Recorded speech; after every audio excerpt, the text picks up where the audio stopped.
Okay, welcome to the Inbox Attack weekly workout.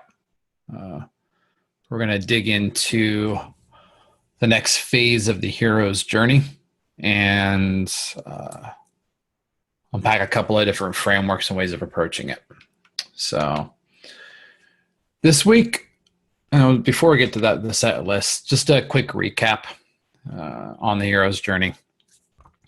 First and foremost, your prospect, the person you're trying to sell to, is the hero of the story. So whenever you're crafting messaging, they're always going to be the hero. And you, as the salesperson, the owner, or the producer, is the mentor or a friend or an ally, helping them through this journey. The elixir, the sword, the reward that they get on their hero's journey is your product or service. And so, over the past few weeks, we've gone over the call to adventure and how the hero's like, oh no, I don't want to do that. I'm okay with how things are now. Then they meet a mentor, aka you, and they cross that threshold to step into the sales process, go through some back and forth. You give them some more information. They go into their cave scene or the belly of the whale, as Joseph Campbell would call it, and facing their darkest, deepest fear, which could be typically money, actually opening up their wallet and what's connected with that. So now we're going to get into, and we're actually going to combine these because it's adapting into business and then breaking them up, I think would be kind of overkill. So at this stage, the hero, your customer, has actually spent the money. They've made the commitment. They've signed the contract. They've placed the order. They've done it. So in this part of the hero's journey, okay, they've faced their fear. They've conquered their fear. And now they've got the reward. They've got the sword. They've got it. So we're going to adapt that into, all right, so I got your money. Now what? I've got your time. I got the contract. Now what? And kind of dig through some of the pitfalls there and run a couple different writing exercises around that. So the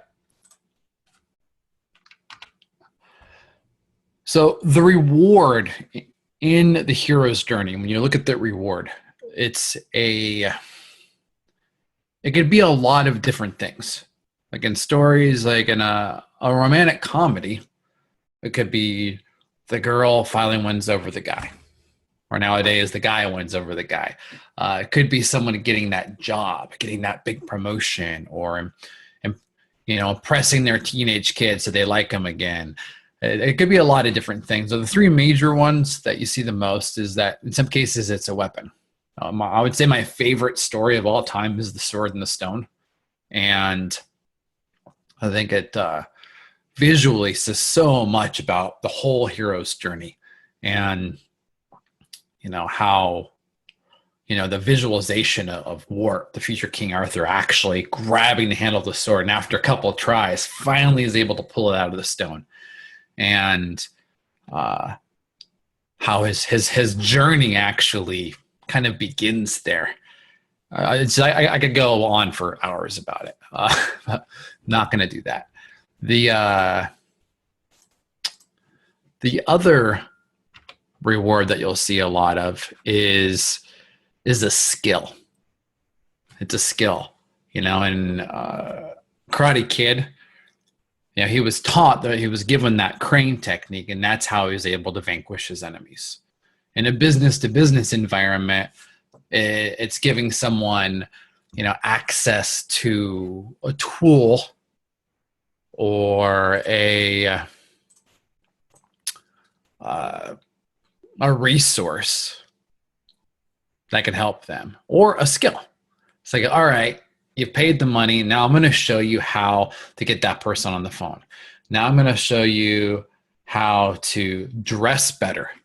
It's kind of an interesting whole business that's cropped up over the past 10 years of people that, especially among men, like dressing before dates, and they have a new skill to impress the ladies. And business could be a lot of different things. It doesn't need to be business to business either. Sometimes it's a training course. It's like, okay, now you have access to the training courses. Now you've got all this knowledge you could use.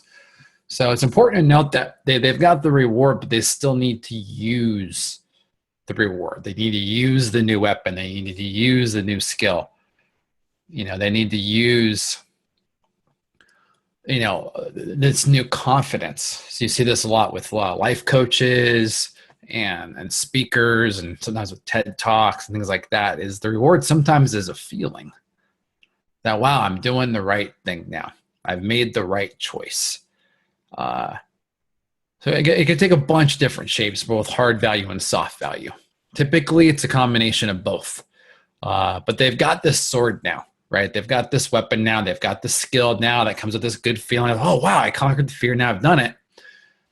Well, I live in the real world where the hero's journey is fun and exciting. And this part of it's really cool. It's this the big scene where the music cues in. It's like, oh my God, it's so happy. It's so amazing. They finally have done it. They've done it. And then it's like the now what? And one of the things that illustrates this best is actually in the Lord of the Rings, because the ring itself held all that power, but it had the bad stuff attached to it as well. So, and in a buying situation, oftentimes people deal with things where they have buyer's remorse, or they buy something and don't use it. And this happens with physical products as well as services. I've lost count. I had a client I talked to this morning who he spent a sizable amount of money with me like 5 months ago, and he finally cashed in on it. He's like, all right, I need to schedule some training. It was a LinkedIn training, but it took a while. So he had it and didn't use it. So he had paid for it. He had gotten the reward. He had like a couple of training sessions done and then just disappeared and didn't use it. And I was like, oh geez, I need to how do I even use this thing again? You see it with products. We have a client now, LoomCube, that has these lighting things that you get attached to drones to help light movie sets or to light things that they're filming. And oftentimes the issue they get is that people buy it and they don't use it. If they use it, they might buy more. They want them to buy these little lighting cubes. So it's important to understand that the usage of it is important. In a business to business, especially something that's more complex, like I know that we've got photographers on this call, and we have performers and artists and creatives on this call as well, consultants on this call. And a lot of this has to do with not so much helping them, okay, it's everything's going to be okay, here's how you use it, but it's teaching them to be a good client, teaching them to be a good customer.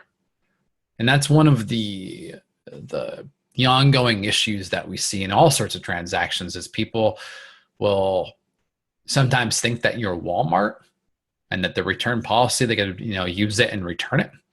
Sometimes you'll see issues with people that aren't able to figure it out on their own and they get all pissed off at you. Other times they get really demanding and expect same hour responses on issues. Other times they think they can boss you around even though you're the expert.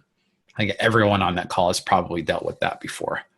So adapting this to business, here's a couple of different things. So I see this, I get these emails a lot when I buy things, whether it's a product or services, hey, thanks for completing the checkout process. Here's my contact info. I'm going to pass you over to the onboarding specialist, John, right?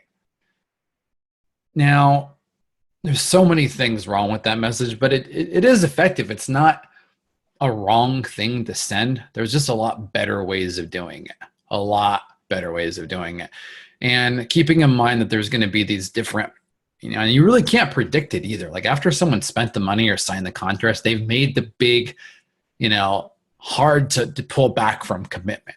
They've crossed into the new world. They've gone through the process with you, and now they're in it with you. They are invested in one way or another with you.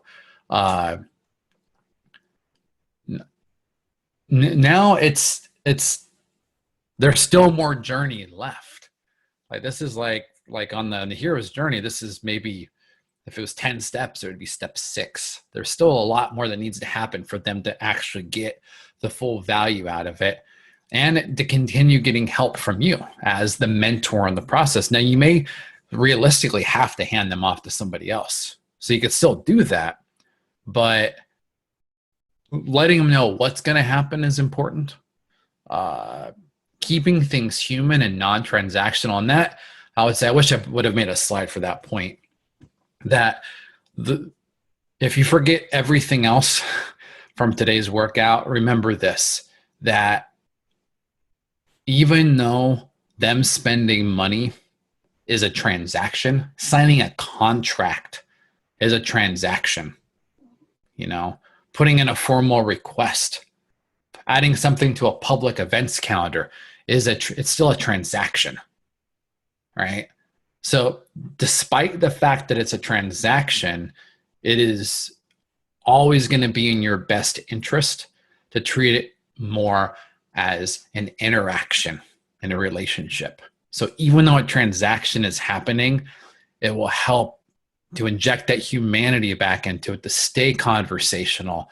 And I spend a lot of time rewriting people's order receipts and buy now buttons, because like so much of this process is so human. And then we're like the very end, like they've got their wallet open, but I'm gonna here's a copy of your invoice attached in PDF format. It's like, oh my goodness gracious, like I thought we were friends. So maintaining that same tone, whatever tone you carry throughout, you need to carry through the transaction too, so that it is a transaction, but you do not want it to feel to your new customer or new client that they are just now, they've graduated to be part of a transaction on a psychological level, on a trust building level, on a hero's journey level. It's wrong in every way to treat the humans as a transactional component.